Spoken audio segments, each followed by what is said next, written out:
Termasuk dosane jenengan sedanten niku senengane cerita Nabi Adam. Nabi Adam mbok critakno dosane, mulane do kualat.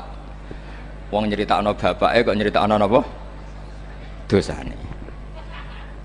Mulane kata kiai kualat, wong bapake kok diler-ler napa? Dosane. Mulane nak cerita Nabi Adam niki kedah sempurna. Terus niki kula cicil juz tunggal napa wa 'allama Adamal napa? Asma.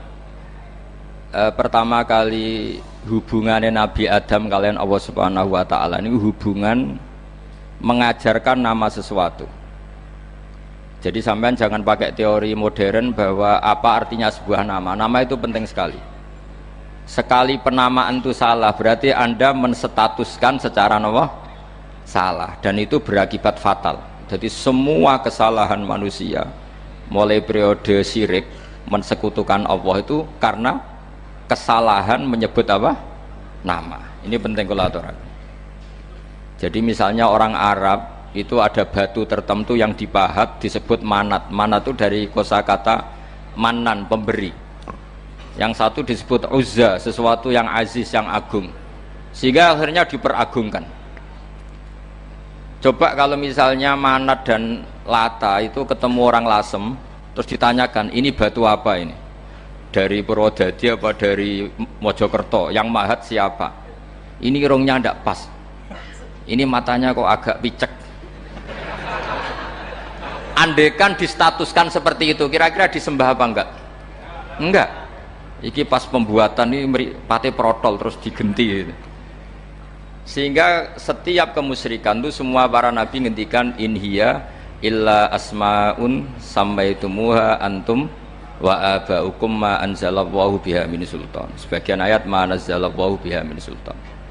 Bahwa kesalahan-kesalahan yang kamu timbulkan itu karena kamu kesalahan bikin nama. Makanya status itu penting. Nanti sampean tahu pentingnya yang saya katakan ini. Nanti setelah sampean mati, nanti mesti nyari saya karena kenangan ngaji ini. Ini Mas Atabik itu mas saya, beliau seorang dokter, tapi saya tidak akan bilang dia dokter karena nanti anak cucunya inginnya jadi dosen. Tapi kalau saya menstatuskan dia turunan Mbah Sambu, babai wong alim. Wah anak putune arah alim isin. Dia nak di status no pegawai negeri dosen. Wah anak putune golek duit pikirannya kan. Karena status itu mengilhami apa? Status itu karena itu yang dikenalkan. Makanya ini penting. Fir'aun ketika dianggap sebagai Tuhan itu karena dia berhasil menamakan dirinya orang yang nggak pernah sakit dan dia penguasa. Penguasa itu artinya apa? Dia memimpin sekian orang, akhirnya dianggap Tuhan. Tapi ketika debat terbuka sama Nabi Musa, pertama, mohon standar mawon gimmick. Pertama kata Fir'aun, wama Rabbul Alamin, lalu Tuhan kamu itu siapa? Kata Musa, yang menuhani langit dan bumi. Fir'aun masih bisa berargumentasi, setahu saya di bumi Tuhan hanya saya. Soal kemungkinan Tuhan Anda di langit, terus Fir'aun nyuruh Haman, ya Haman ibnili sorhal la'ali abluhul asbab as-samawati fa'attali'a ila ilahi Musa. Tapi kalau itu dibuktikan, nanti Musa pasti kalah. Karena kalau Fir'aun naik ke langit, pasti gak melihat Tuhan. Wong yang Nabi saja agak ngelihat apalagi Fir'aun, pasti dia bilang nggak ada. Tapi apa yang bisa mengalahkan Fir'aun adalah argumentasi status. Kata Musa, Rabbukum wa Rabbu abaikumul awalin, yang nuhani nenek moyang kamu. Artinya kalau Fir'aun Tuhan itu berarti Tuhan balita, karena mbah-mbahnya dulu tanpa Tuhan, karena Tuhannya lahir terlambat. Akhirnya Fir'aun saat itu juga para pengikut Fir'aun langsung menjadi mukmin meskipun menyembunyikan imannya. Karena kalau Fir'aun Tuhan berarti mbah-mbahnya tidak punya Tuhan karena Tuhannya baru dilahirkan kemudian. Artinya gini, andaikan Fir'aun distatuskan al-maulud, orang yang dilahirkan, maka tidak akan ada orang yang menuhankan Fir'aun. Atau Fir'aun dibahasakan wujida ba'da alam yakun, dia ada setelah dulu-dulunya tidak ada. Apapun hebatnya Donald Trump, apapun hebatnya Cleopatra, apa Fir'aun, semuanya itu wujidu ba'da alam yakunu. Mereka ada dari tidak ada. Yang seperti ini pasti tidak Tuhan. Makanya Allah mengenalkan manusia itu sederhana supaya tidak pernah jadi Tuhan. Hal ata alal insani khinum minad dahri lam yakun syai'am mazkura. Manusia itu siapa? Ya manusia itu makhluk yang ada dari tidak ada. Dengan status itu enggak mungkin kamu tuhankan. Ini penting saya utarakan. Jadi buah gerakan Allah itu pasti dimulai salah penamaan. Makanya saya kemarin ketika Mbah Mun intaqala ila rafiqil a'la, ketika beliau wafat, saya bilang ke anak-anak Anwar, statuskan Mbah Mun sebagai orang alim allama al-faqih, muridnya Sayyid Alawi, muridnya Mbah Zubair. Sekali Anda menstatuskan beliau orang besar, tepaan santri sing mau luhur kepengin ditiru besar tok. Nah niru besar tok terus ana santri mau ita itu tok ngerasa gede repot. Sama, makanya saya enggak pernah. Sebenarnya saya tahu, Mas Atabik ini Mas saya itu dosen saya tahu, tapi saya tidak pernah ngomong dosen. Kalau anak-anak era menjadi wong alim, menjadi dosen malah langsung berarti wong alim, malah celoko mana. Jadi karena salah status itu nanti panjang, akibatnya itu panjang. Makanya saya itu sebetulnya ya risih dikatakan Gus Bak itu orang alim, sebenarnya risih. Tapi saya seneng saja. Sing seneng beniru alime, sing hasud takjak kompetisi. Jadi tak nikmati ya. Jadi sing seneng beniru alime, sing ra seneng itu hasud takjak kompetisi, takjak maca tafsir. Nak ra mriyang ya. Engko ono paling maca primbon mek terjemah. Ini penting, jadi itu yang disebut wa'allama adamal asma. Makanya Allah itu mengkritik semua kesalahan manusia dimulai dari salah penamaan.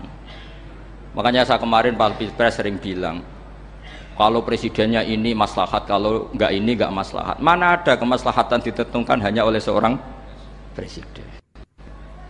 Itu tauhid kita di mana? Memang kita secara syariat harus milih sesuai ijtihad kita, tapi tidak usah dong menggantungkan kesejahteraan sama seorang makhluk, itu tidak boleh, secara tauhid tidak boleh.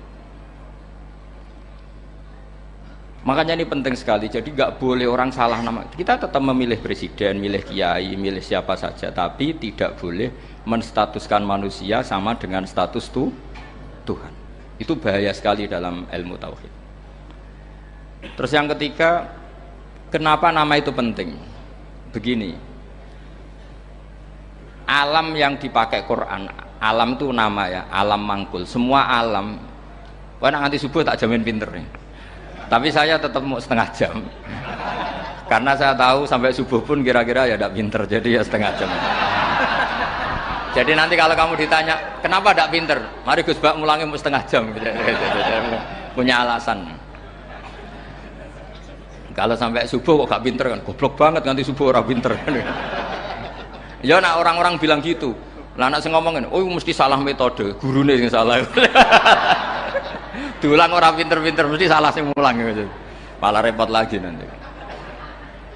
Saya beri satu teori bahwa nama itu penting. Rasulullah itu pernah guyon gini, ini guyon betul ada di hadis sahih, ada di juz 3 di kitab Bukhari. Allah itu kalau ingin bully, Allah itu suka bully, suka goda orang. Kalau ingin bully orang kafir itu menamakan kekasihnya namanya Muhammad. Makanya Nabi pernah guyon. Ala ta'jabuna kaifa yasrifu wa an lisatma Quraisyin wa la'nahu. Kenapa Anda enggak pernah berpikir bahwa Allah begitu mencintai saya sampai bikin nama untuk saya itu nama yang membingungkan semua orang kafir. Karena kalau Abu Jahal nyari Muhammad mana, itu kalau kamu tahu bahasa Arab berarti artinya kan orang terpuji mana. Padahal Abu Jahal itu menghindari kata orang terpuji, jadi bingung dia. Muhammad kamu jancuk, coba kamu terjemah, wahai orang terpuji kamu. Itu kan kacau semua. Makanya Allah itu suka bully. Jadi kata Nabi Muhammad, kamu tahu betapa Allah itu mencintai saya dan bikin bingung orang-orang yang menghujat saya, karena mereka kalau menghujat saya tetap menamai Muhammad. Itu coba kalau kamu tahu bahasa Arab, maknanya Muhammad orang yang berarti kira-kira kalau Abu Jahal Misa itu jancuk kamu Muhammad, berarti artinya apa? Wahai orang terpuji kamu jancuk. Ini kalimat yang kacau kan. Akhirnya Abu Jahal pinter, kalau nyari Muhammad bilang gitu, ya mudzammam, ainal mudzammam. Makanya kata Nabi, yastamu namudhammaman wa yal'aunu namudhammaman wa ana Muhammad. Akhirnya Abu Jahal kalau nyari Muhammad, ainal mudhammam, mana orang yang tercela? Akhirnya orang-orang tanya, mudhammam itu siapa? Muhammad itu loh. Akhirnya dia keliru lagi. Ya Muhammad itu loh. Akhirnya ya bilang Muhammad lagi. Jadi kayak apa? Makanya itu saya mangkal kalau sama orang dan anaknya Kiai jenenge Agus, karena ya tetap diceluk Gus. Karena ya saya itu punya teman itu gak Gus, mangkelnya bukan main sama anaknya Kiai. Dia punya cita-cita anaknya nanti dinamai hanya Agus saja, supaya semuanya manggil Gus. Terus nanti yang hasut ya bilang Dus lah ya. Kayak kemarin pas pilpres itu macam-macam. Tapi ini penting saya utarakan. Jadi nama itu nggak boleh salah, status juga nggak boleh salah. Makanya saya ingin misalnya anaknya Kiai kok jadi pejabat, ya sudahlah jabat itu. Saya betul, saya sampai sekarang dengan Gus Yasin itu ya tetap nyucup. Saya bilang ini putra guru saya, ini Gus saya. Saya tidak pernah membahasakan beliau wakil gubernur. Bahayanya nanti suatu saat, oh ini mantan, kan repot. Jadi ini penting, status itu penting. Orang sekali salah status itu bahaya, ke depan itu bahaya sekali. Karena tadi saya bilang, tadi misalnya banyak kan anaknya orang-orang alim alamah, terus anak cucunya jadi dosen atau jadi doktor gitu. Terus ini yang jadi status. Nggak boleh seperti itu. Ya sudah, dokter secara akademik dia jadi PNS karena kestatusan itu, tapi di keluarga tetap saja status alimnya saja. Atau mudawimul khairi, mudawimut tahajud, mudawimu apalah. Ini selalu tahajud, ini selalu deres, ini selalu ibadah. Sehingga anak cucu kita ya kenangannya itu. Anak-anak saya meskipun kecil itu jamaah terus, karena ya saya selalu jamaah. Dan saya melihat kalau anak saya tanya, Pak, kenapa Bapak sholat terus? Ya saya bilang, sepantasnya jadi manusia sujud cuma selama melok dudunya melok nganggo pangeran dibayari ya ora gelem. Kata saya gitu, wong nganggo mewong ya bayar, lagi nganggo bumine pangeran ra bayar wis anggap aja sujud itu bayar, kata saya gitu. Sehingga merasa sujud itu satu identitas. Ini penting saya utarakan karena tadi saya betul-betul mengenang istilah Allah wa 'allama adamal asma. Semua kesalahan itu kata para nabi inhiya illa asma'un samaitumuha antum wa abaukum. Kita membahasakan misalnya presiden Amerika orang terkuat di dunia. Bagaimana mungkin orang terkuat kemudian agak mangan sedino lemes? Hebatnya ning ndi? Iku nak pas mules weteng agak ngising ya lemes. Hebatnya apa? Makanya Allah ketika menerangkan Isa itu tidak Tuhan, itu Allah sederhana cara ngendikan.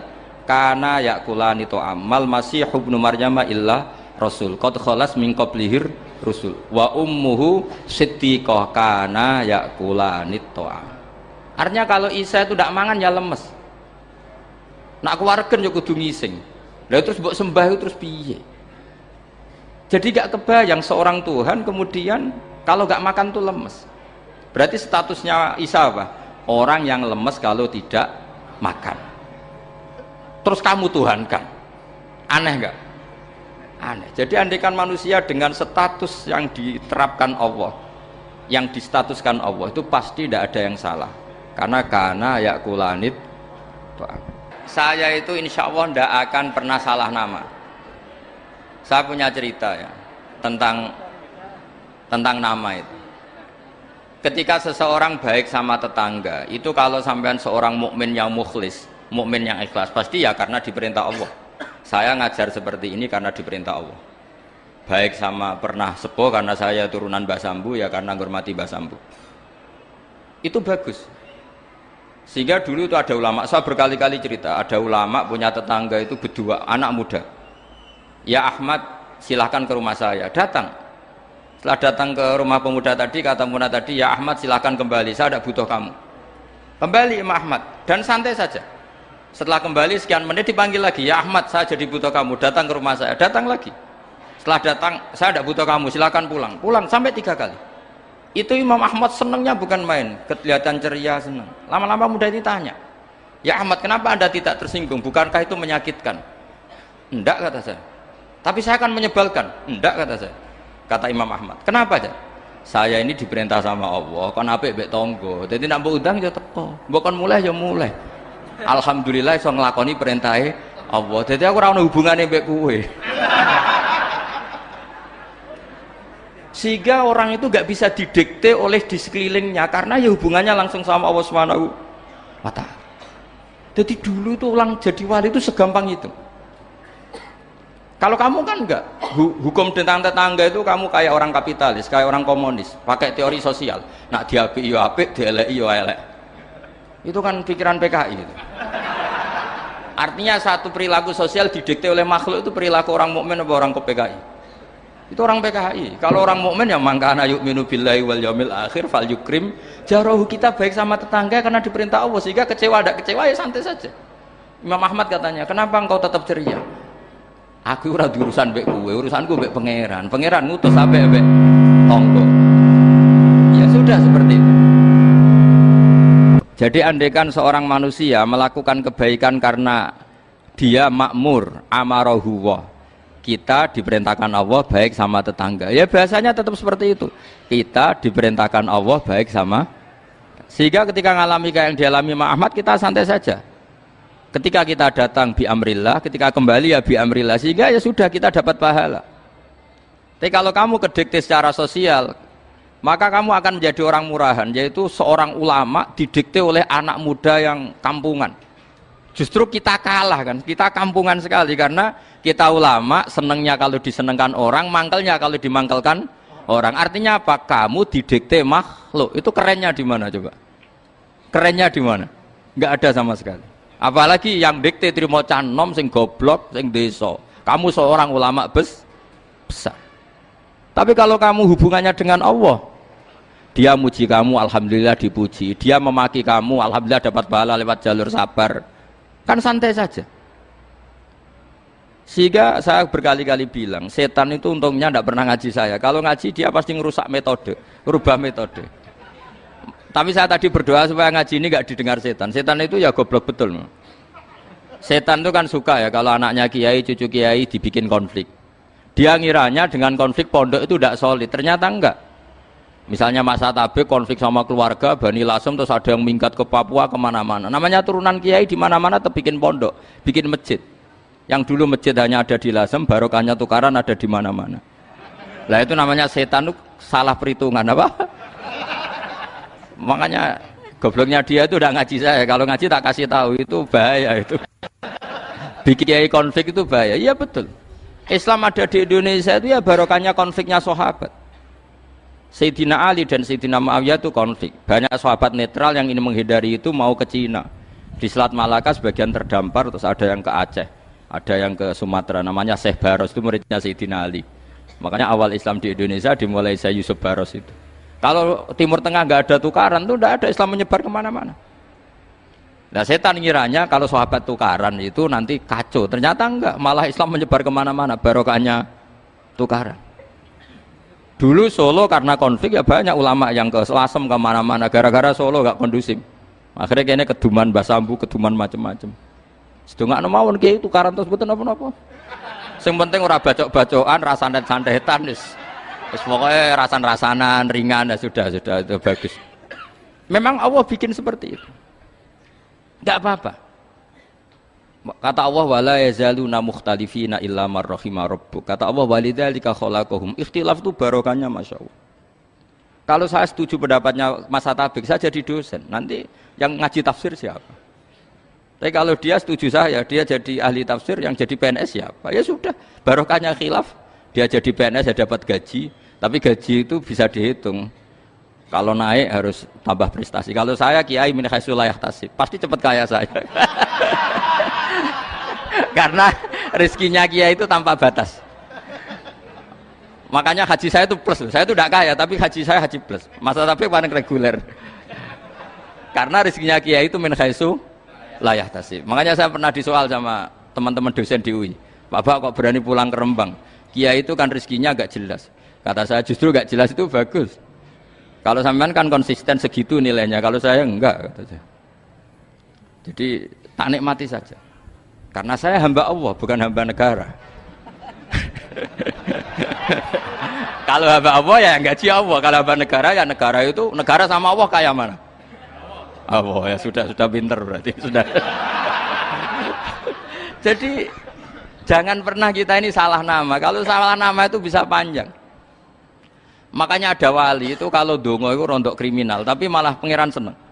Sampai dalam riwayat itu innahu yudhikuni al-yauma salasa marat. Wali itu bisa menertawakan saya 3 kali. Itu kata Allah. Itu kalau dongo itu agak kriminal, tapi mesti mustajab. Tapi kalau kamu niru sudah tidak mustajab, karena ini KW, copy paste. Itu kalau dia datang ke Raudhah itu bilang gini wali tadi, ya Allah, saya ingin jadi orang baik. Jika engkau turuti doa saya, maka surra habibuk, kekasihmu ini menjadi senang. Tapi jika saya jadi orang jelek, surra aduwuk, yang senang itu iblis. Sekarang milih mana jenengan, menyenangkan kekasih kamu atau menyenangkan musuh kamu? Itu semua riwayat. Terus kata Allah bilang ke Nabi Muhammad, karena wali kan ada alam roh, wis kandhani wis mustajab, coba lain itu gue. Segampang itu wali punya hubungan. Saya ulang lagi ya, tapi jangan ditiru. Karena kamu tidak wali, nanti setelah wali niru gak apa-apa.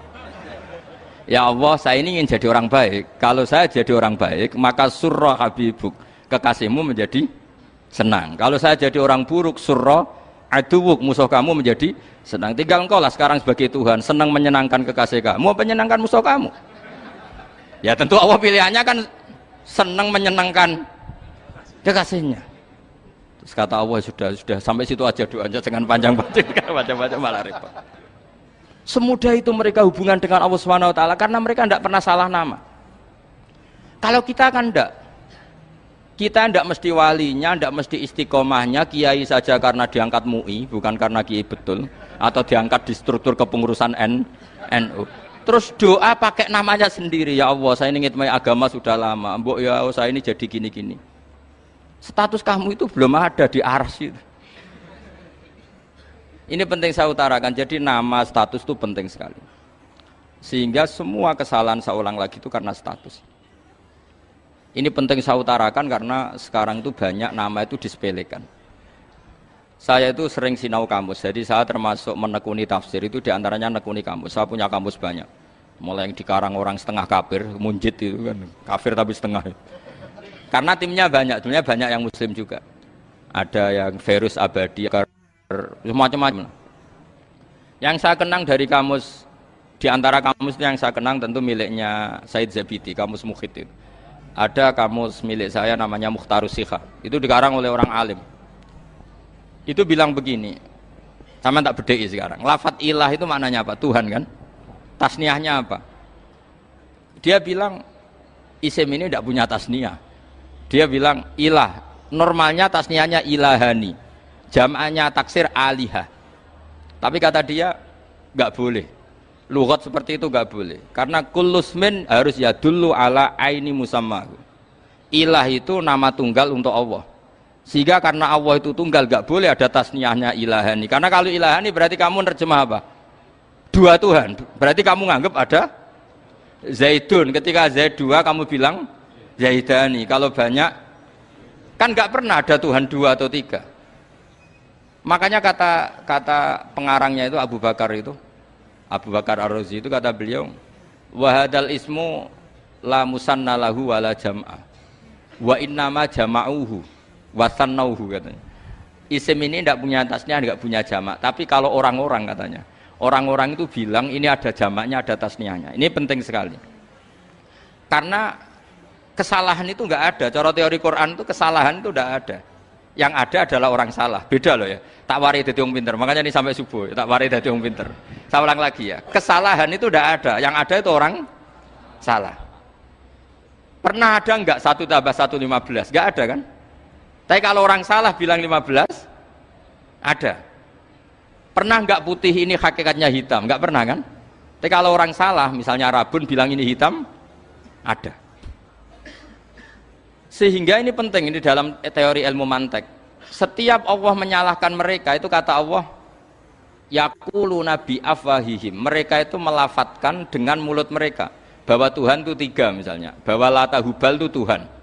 Itu kalimat yang keluar dari mulut mereka tapi tidak menunjuk hakikat. Makanya kata Allah, kaburas kalimatan takhruju min afwahihim. Sungguh kalimat itu kalimat kriminal betul yang keluar dari lisan mereka.